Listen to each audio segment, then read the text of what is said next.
悉嘅街道、熟悉嘅氛圍。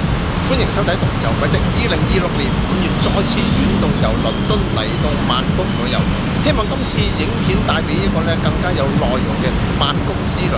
去片之前麻煩大家幫我訂閱、分享、留言。Make sure you subscribe. It's fun. Subscribe, like, comment, everything. My God. 泰國最吸引我嘅地方就係泰國人待客處事嘅智慧。雖然語言同我唔同，文化唔同，宗教直情同我有衝突，法例上我亦都唔係完全認同泰國嗰一套嘅。不過每次身在泰國，我都感受到一種好自然、熱情嗰種歡迎態度。泰國保留咗自己嘅特色，佢冇因為旅遊業發達而完全改變自己去迎合特定嘅遊客，亦相當之多元化。同時亦都唔會以尊重作為旗號，迫使旅客放棄自己嘅價值觀，而去融合到去某一種特定嘅文化模式。唔同文化、唔同背景嘅人可以喺呢一度悠然自在享受旅程，所感受到嘅係一個真實嘅泰國，唔似阿聯酋或者卡塔爾嗰一種刻意包裝出嚟嘅旅遊產品。泰國由傳統市場到現代商場，由佛寺文化到國際夜生活，街頭美食到高級餐廳。行上嚟泰國旅遊呢10幾年嚟發覺，不論階層同埋不同預算嘅旅客都會揾到適合自己嘅活動同埋消費模式。泰國人唔會要求旅客完全變到同佢哋一樣，亦都唔會刻意討好人，而係保持自己嘅特色去歡迎來自世界各地不同文化背景嘅旅客。呢種就係泰國人嘅智慧，而呢一種智慧係要旅客親身嚟到泰國先至可以感受到嘅。相比之下，香港就係一個完全失敗嘅國際之都。先分享一個交通資訊，如果大家仍然持有 MRT 儲值卡嘅話，你已經落伍啦，因為而家 MRT 改用 Visa 卡入閘。不過如果萬一你係冇 Visa 卡嘅話，仍然可以買傳統嘅 token 入閘。第一站再次到訪 MSphere 商場，佢係一個以 Future Retail 為概念，結合咗購物、娛樂、美食等等。當時呢個商場正係舉行緊一個名為 Day and Night 以塗鴉做主題嘅展覽，來自挪威同埋泰國嘅2位藝術家以塗鴉融合泰國文化，探討城市與自然、光明與黑暗，以及傳統與現代幾種主題，採用咗鮮豔嘅顏色去展現咗城市文化生活之間嗰一種對比，帶出咗文化工業正喺曼谷裏邊持續發展，而曼谷亦都係一個文化正在進化嘅城市。MSphere 第一層天花板嘅主題現時改為彩色風箏，同2024年一樣咁色彩繽紛。其他裝飾主題包括以一啲傳統家具組裝而成嘅巨型藝術品，主要你會見到藤籃、膠籃、餐具等等，可惜冇變為商品出售。而呢一間叫做 Fine Now 嘅時裝店，我就睇咗佢10幾年啦，現時仍然以動物做主題，成為商場嘅一個重要 icon。鏡頭一轉嚟到爽屈文青區，爽屈嘅意思即係國王畫下嘅道路，歷史就會追溯翻去朱拉隆功年代，當時為咗疏導交通，國王親自喺地圖上畫咗呢條道路出嚟，然後發展規劃，日後亦都成為唔少知名企業嘅發跡地點。爽屈呢條路嘅特色就係新舊相融，有傳統嘅建築，亦都有新穎嘅商店，林林種種嘅壁畫同埋裝飾品。咩叫做裝飾品？稍後會介紹。攝影位置包括多幅大型壁畫，都係以傳統嘅品牌或者食物做主題嘅。另外，現代最新設計嘅精品店亦都喺爽屈進駐，好似呢一間咁樣，每種精品都有泰國特色。走入小巷購物嘅同時，亦都可以欣賞到一啲懷舊嘅廣告單張，大致上係記錄咗50至到70年代老曼谷嘅商業歷史。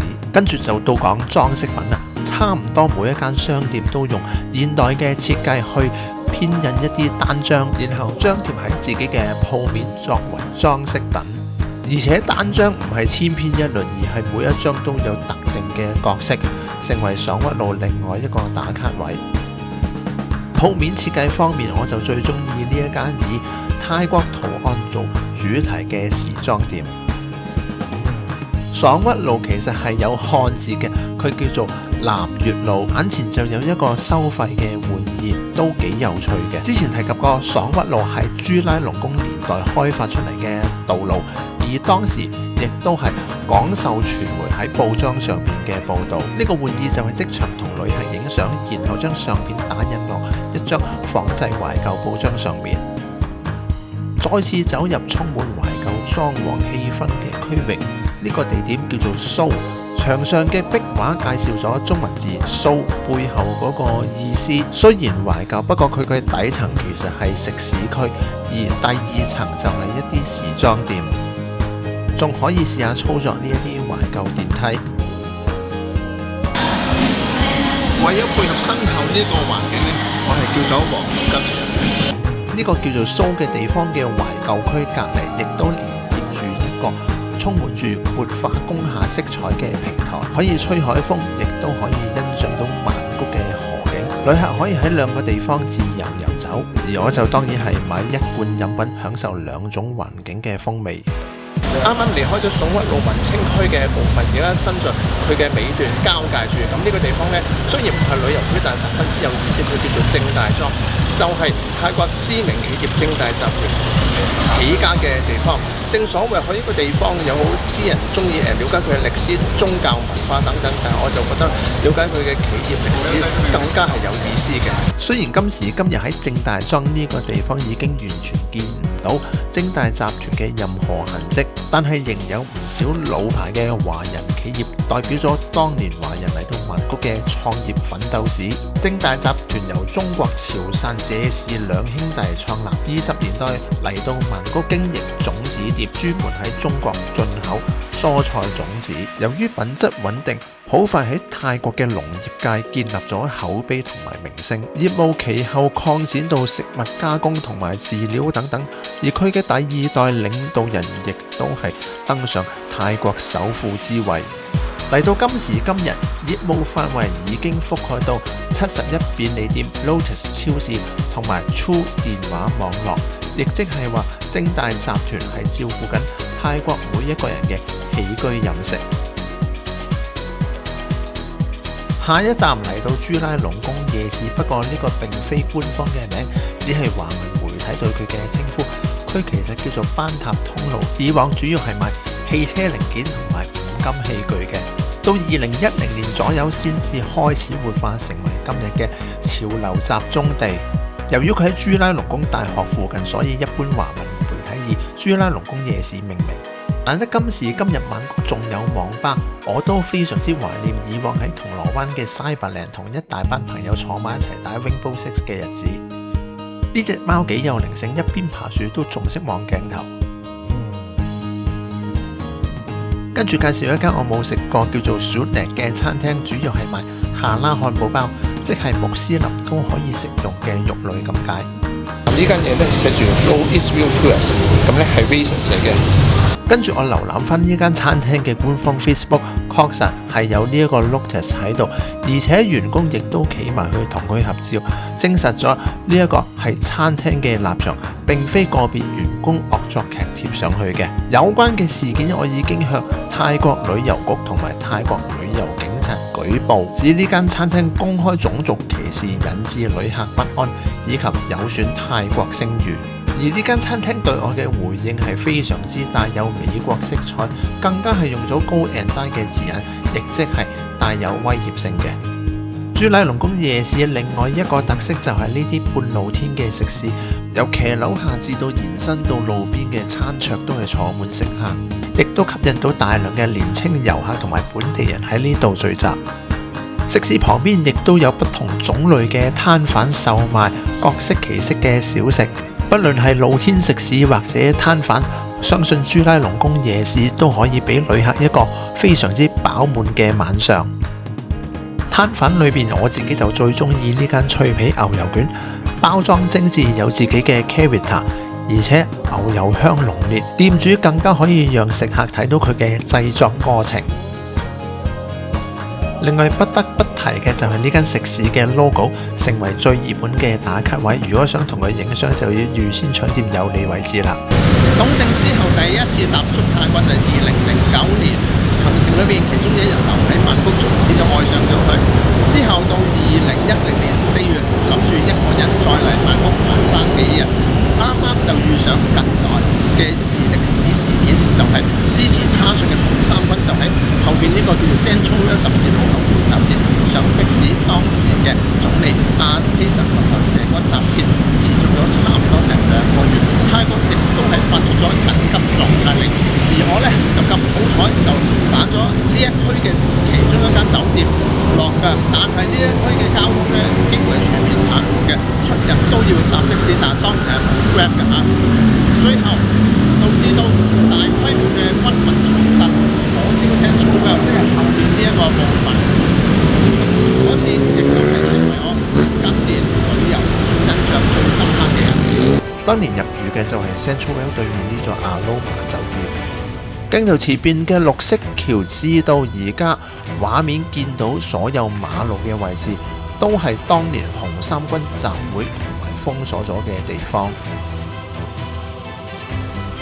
當時紅衫軍集結嘅範圍呢，其實就差唔多去到呢間叫做 Palladium 商場出邊嗰條馬路嘅呢一條斑馬線嗰度，因為我記得自己喺呢度上落車嘅。我記得當年落的士之後，的士就喺前面呢個迴旋處度離開嘅。其實唔少嘅大規模示威都係針對住總理嘅。跟住落嚟我就介紹下近年泰國總理政權嗰個變更歷史。2001年至到2006年，總理他信佢係大選勝出，但係2006年因為軍事政變而落台。下一位素拉玉，任期係2006年至到2008年，由軍方委任上台，完成過渡政府之後，亦都隨之而完成任期。再跟住沙馬，任期係2008年，大選後組閣上台，但係同年法院裁定違規而落台。下一位仲差，同樣喺2008年執政聯盟推舉上台，但係後來執政黨被法院解散而下台。然後嗰位叫做阿披實，任期2008年至到2011年，透過國會重組聯盟推舉上台，但係最後大選失利落台。喺佢就任期間，2009年至到2010年，親他信嘅紅衫軍兩度發起大規模集會，要求佢落台，最後演變成大規模衝突，火燒 Central Rail 同埋 Siam Square 一帶嘅商鋪。泰國亦都喺1年內兩度發出緊急狀態令。再下一位英祿，即係他信嘅妹妹，就任年期2011年至到2014年。佢係憑大選勝出上台，但係最後法院裁定濫權，加上軍事政變而下台。就任年期嘅2014年，亦都引發大規模示威，泰國政府因此頒布戒嚴令。下一位巴育，就任年期2014至到2023年，透過軍事政變上台，最後喺2023後選舉之後卸任。再跟住嘅總理係蔡塔，就任年期2023至到2024年，選舉後經國會投票推舉為總理，但係後來被法院解除職務。再跟住佩東丹，就任年期2024至到2025年，透過聯盟推舉成為總理，但係後來被憲法法院罷免。跟住阿魯廷，就任年期2025年至到而家，由國會選出。每次嚟泰國，尤其是曼谷，都有一個難題，就係未去過地方我想去，去過嘅地方我又想再去。今日重遊闊別咗3年嘅 Petilam Fashion Mall， 即係一個主要售賣 affordable 時裝嘅商場。雖然話係 affordable， 但係有唔少時裝嘅質料同埋設計都係相當之出色嘅。例如呢一個刺繡系列嘅 T 恤，不論手工同埋設計都係相當之精緻。身在 MBK Centre 平台，剛才我係諗住捕捉 National Stadium BTS 站播放泰國國歌嘅情景嘅，不過佢係冇播到，可能佢係因為個系統太過老舊，所以你播放唔到。但係以我所知，根據網上嘅資料啦，同埋 BTS 站係上晝8點鐘同埋夜晚6點鐘都會分別喺售票處度播放國歌一次嘅。所以如果大家對泰國國歌係完全冇感覺嘅話呢，喺呢2段時間呢，就要避免喺任何 BTS 站嘅售票處出現啦，因為呢人潮 suppose 係要站立嘅。BTS 售票處即係呢個地方。另外，泰國嘅電影院播放電影之前都會播放國歌站立嘅。如果唔想參與，就調整入場時間啦。跟住嚟到另外一個闊別咗3年嘅地方 MBK 商場，佢嘅創意 T 恤其實由2010年開始已經非常之吸引我。不過近年開始，佢嘅產品創意似乎係走緊下坡。例如呢一款 T 恤其實已經我記得係10幾年㗎啦。其餘嘅設計都係一般，不過都揾到啲唔錯嘅，例如呢個71嘅 T 恤，仲有呢一個系列係專門惡搞電影或者動畫人物嘅。而呢啲模仿食物紙袋嘅帆布袋，似乎反而係幾實用。不過我唔明點解呢條白色褲仲有得賣，我記得我買嗰時已經起碼係12年前嘅事。MBK 商場其實都有一啲高端產品發售嘅，例如眼前呢一間專業相機嘅專門店，不論類型嘅攝錄機同埋鏡頭均有發售。另外想特別介紹呢一間名為 PhotoFile 嘅專業相機專門店，因為我部相機嗰個 sensor 呢就入咗塵，所以唯有就揾佢求救。不過店員話呢個服務唔收錢，所以我循例都要買樣嘢嘅。另外，如果手機壞咗或者旅行篋壞咗，都可以嚟呢個商場求救嘅。2年前喺英國入馬場嗰套西裝其實已經唔啱着，而我係冇另外一套西裝嘅，所以一直揾緊地方做一套新。今次喺 MBK 商場就揾到一間裁縫店，亦都即刻揾到我心目中想要嘅 pattern。本來諗住佢都起碼要1個星期，所以都冇機會做到。點知佢同我講佢後台有15日1日起到貨。大概24小時之後，果然成套西裝做起，而且係合身嘅。全程購買之前掙扎得最犀利嘅產品就係佢啦，價值4000蚊一套落身訂做嘅西裝。因為其實呢，我係低端人士，平時呢係冇乜機會着西裝嘅。翻工咁翻寫字樓着 casual wear，我嘅行業多數嘅公司都係着 casual wear，甚至連倫敦大部分人呢而家呢都好少着恤衫西褲嘅啦。以我嘅眼頭觀察啊，恤衫、千老褲同埋波鞋呢係最流行嘅上班服。咁但係呢，我覺得呢，咁啊，應該下次入馬場呢就有需要用到佢啦。繼續曼谷之旅，今日嚟到皇家泰國海軍射擊場進行射擊活動。按地理位置，泰國係一個海洋國家，所以早喺19世紀末1887年，現代嘅海軍正式成立。主要嘅任務就係海上防衛同埋天災救援等等。旅客可以嚟到呢度近距離接觸同海軍有關嘅設施。呢個射擊場嘅職員好多都係識講英文同埋普通話嘅。如果你事先已經訂購咗 package 嘅話，到場請向職員聯絡，攞一個輪候號碼。留意要排2次隊嘅，第一次係登記護照，第2次係攞子彈。按屏幕指示去有關卡下辦理就可以啦。跟住去到 shooting range， 有專人1對1協助你整個射擊活動。我個 package 呢就包咗3種槍械嘅，不過唔知係咪因為語言有障礙，所以佢哋係完全冇介紹過槍械嘅細節。同埋入子彈方面係專人幫你入嘅，不過大家記得子彈同埋子彈殼係絕對唔可以帶走嘅。又去翻一個傳統啲嘅景點——宅道宅市場，由2010年行到今時今日。每次嚟你都會發現一啲新奇嘅產品，但係亦都會發現一啲呢賣咗好耐，超過10年嘅產品嘅。行宅到宅其實即係喺鐵皮屋裏邊 shopping。呢個市集其實已經要追溯到去40年代㗎啦。雖然曼谷近年有唔少夜市興起，不過宅到宅呢個地方日間就已經開始營業，所以仍然成為唔少旅客必到嘅地方。烈日當空行宅到宅其實都會幾花費體力嘅，所以一定要定時補充水分同埋食物。身後呢個叫做 Punkberry 嘅 T 恤品牌係我近年最中意嘅，咁佢可以由得網上訂購，但係嗰個運費呢都幾貴啊。Punkberry T 恤設計嘅主題包括日本跑車同埋日本泰國兩地嘅吉祥物。另外一個叫做拉辛斯嘅品牌，佢主要出創意 T 恤同埋一啲布袋嘅，亦都係近年非常之中意嘅牌子，而且質素係相當之唔錯嘅。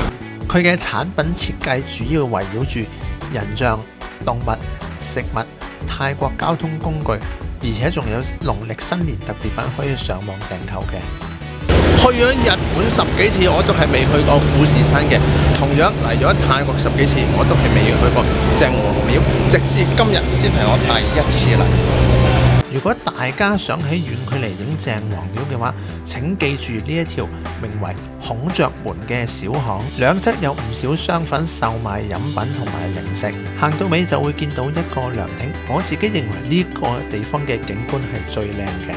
喺1767年緬甸軍攻陷大成王朝之後，鄭信就係率軍喺呢一度復國，並且建立吞武里王朝，而呢座廟就係以佢命名。塔身嘅裝飾主要係中國瓷器碎片同埋彩色陶瓷，亦都帶有咗早期中泰文化交流嘅特色。由吞武里至到現代，鄭王廟至今仍然係一座運作中嘅寺廟。點解我咁講？因為又要進入文化衝突環節，不過喺之前睇咗幾張靚相先。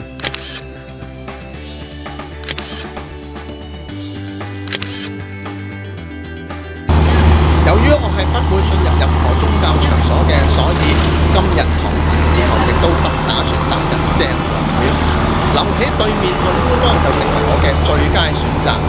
講到泰國，點都要講少少有關佛教嘅嘢。佛教帶俾我一個非常之可怕嘅童年。當時長輩利用咗佛教嘅教義同埋上一代對佢嘅盲從，喺成個家族上咧製造咗一種恐怖、令人窒息嘅氛圍，出脫翻自己嗰個權威。學校亦都有差唔多嘅情況，我自己就讀聖公會學校嘅，學校嗰班教育工作者同樣利用宗教去質疑埋自己嗰種權威，有意詆毀學生。兩者都有一個共同點，就係利用宗教教條去建立同埋鞏固一種垂直式嘅權威，將人與生俱來嘅自由奪去，更加企圖將一個學童由世俗中孤立出嚟。所以從此之後，我就同宗教劃分清界線。近年旅遊呢條界線更加明顯，不過我就唔介意同一啲有宗教背景嘅人交流嘅。呢度環境都幾熱，我馬上配翻一杯凍飲先。當日亦都有唔少旅客穿着華麗而清涼嘅時裝嚟同鄭王廟影相。攝影嘅角度嚟講，呢個組合我認為係非常之匹配嘅。不過鄭王廟裏邊就似乎容不下呢一種美學同埋價值，所以留喺對面岸先係最好選擇。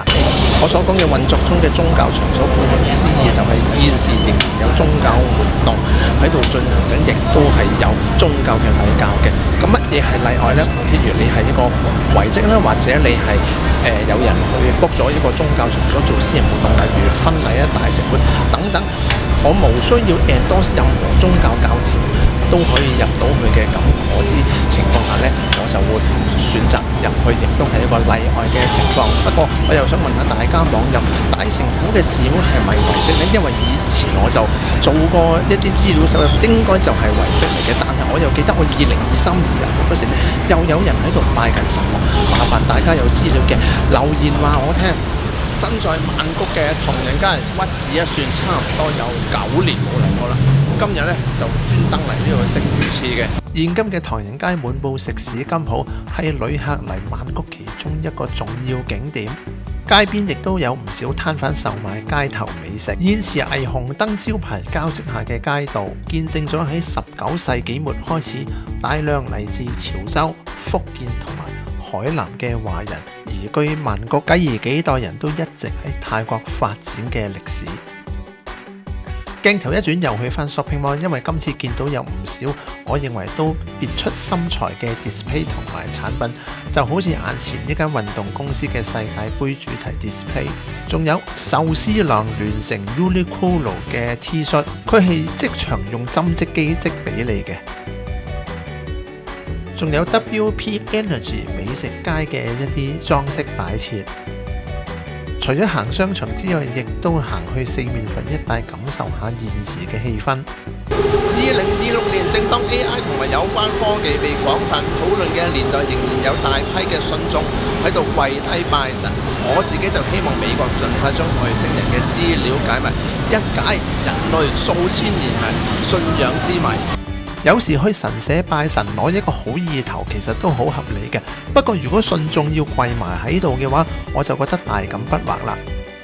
跟住嚟到位於史隆區嘅 Central Park Bangkok， 佢嘅亮點就係呢一個 Wolf Park， 大家可以理解為一個空中花園或者一個小型兼有熱帶雨林色彩嘅散步道。呢個人造森林亦都有一個角度非常之好，可以欣賞到曼谷市內嘅景觀。呢個地方其實有一個設計概念嘅，就係要聯繫翻對面嘅龍便利公園，然後將有綠意嘅公共空間向上延伸。呢個時候我又要準備用我支長鏡攝影啦。去咗咁多個不同嘅地方旅遊，其實我最中意都係影高樓大廈。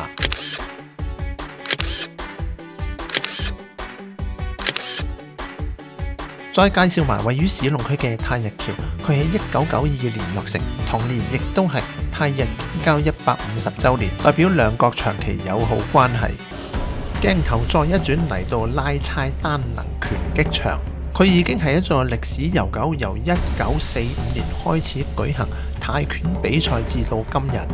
外觀雖然殘舊，但係裏邊嘅裝潢已經可以同現代化商場媲美。例如呢個以不同顏色泰拳輔助嘅 display 已經成為一個主要打卡位。不過呢啲都係前菜，裏邊更加精彩。呢個場館亦都強調現代化燈光效果，係一個沉浸式嘅投影技術配合泰拳比賽，可以話係一個文化互動嘅體驗。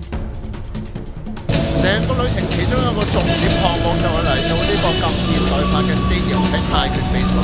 場內嘅圓頂天幕亦都不斷播放震撼式嘅動畫，而主要嘅元素都係泰國文化、泰拳、神話等等，令到觀眾如置身於喺電影世界裏邊一樣。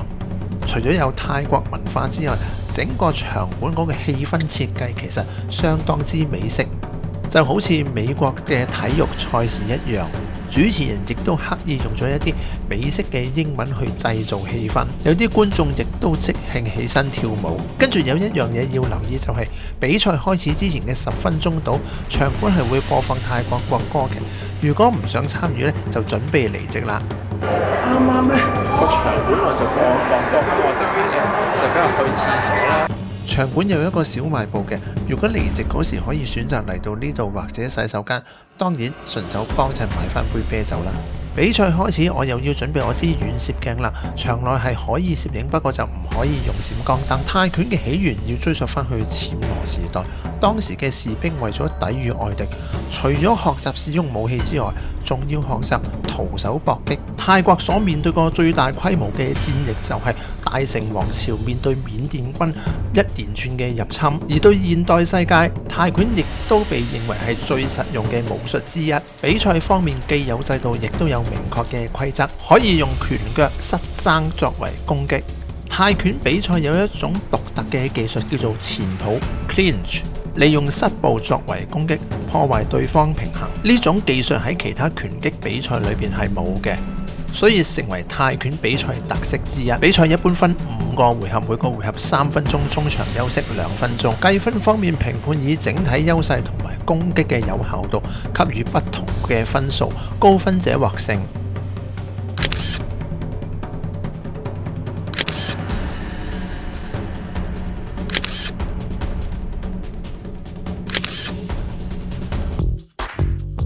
新瑞蘇凡立堡機場準備返屋企，意味住曼谷之旅順利結束。旅行除咗係探索、吃喝玩樂之外，亦都係實踐自己消費策略同埋生活態度嘅好機會。講到呢度已經有啲掛住公司張台，希望聽日返工順順利利。下次再嚟曼谷，如無意外都係1年半載之後嘅事啦。好啦，條片去到呢度，希望大家中意呢條影片，麻煩大家幫我訂閱、分享、留言，下次再同大家分享其他旅遊資訊。